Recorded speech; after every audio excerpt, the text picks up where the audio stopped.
Have you ever tried to get under someone's skin and somehow ended up questioning yourself instead? You push, they don't react. You escalate, they stay calm, and suddenly you're the one feeling exposed.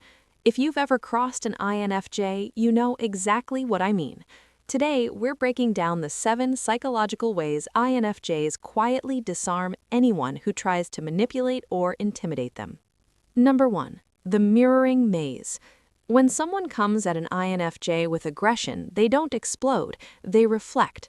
Not dramatically, not theatrically, but precisely.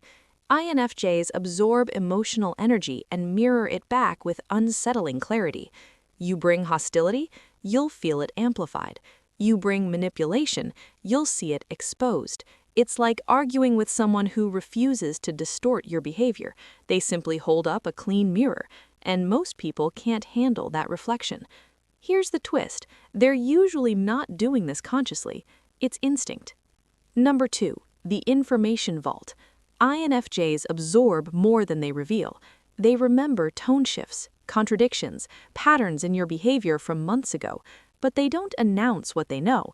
So when conflict happens and they calmly mention something you forgot you ever said, the power dynamic shifts instantly. You thought you were 10 steps ahead. Turns out they were quietly mapping the entire board. Number 3. Emotional Aikido. Most people expect pushback. INFJs redirect instead. If someone tries to gaslight them, they don't argue. They ask calm, almost curious questions.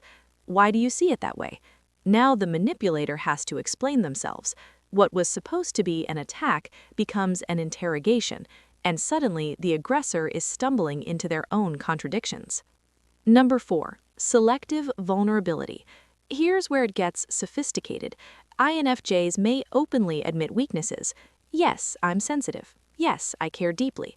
But what they don't reveal? Their pattern recognition, their long-term strategy, their internal analysis. They disarm you by removing obvious targets, and while you think you've identified their weak spots, you've only seen what they chose to show.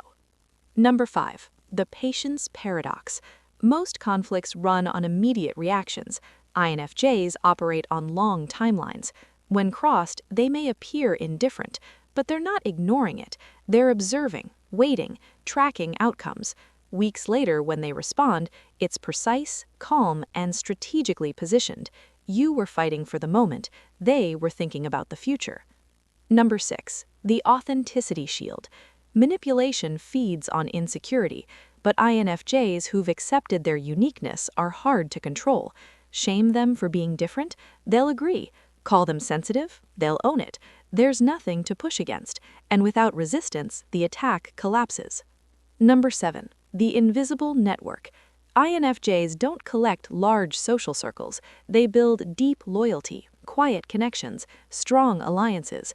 So when someone tries to isolate or undermine them, support appears from unexpected places. Not political, not strategic, authentic. And that kind of loyalty is powerful. Here's the truth. INFJs aren't masterminds plotting revenge. They're pattern readers protecting their authenticity. Their strategies aren't offensive, they're defensive.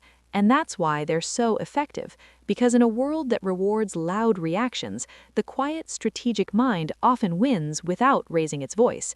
If you've ever experienced this, from either side, you already know. Some people don't fight harder, they fight smarter.